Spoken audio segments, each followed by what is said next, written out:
Alright, for everybody following the Tiger Triumph saga, this is the latest edition of the bike.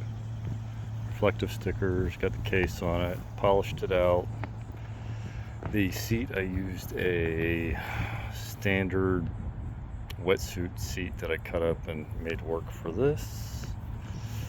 Put on highway pegs, new bars, took an ATV saddlebag, cut it in half, put on lights.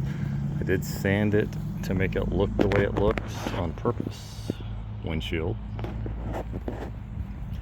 I wanted the tank to look like it was plastic. It does. The cell phone mount, tank bag.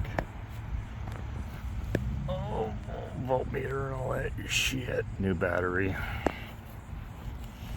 New blinkers. LED lights. That's what we got. And GoPro.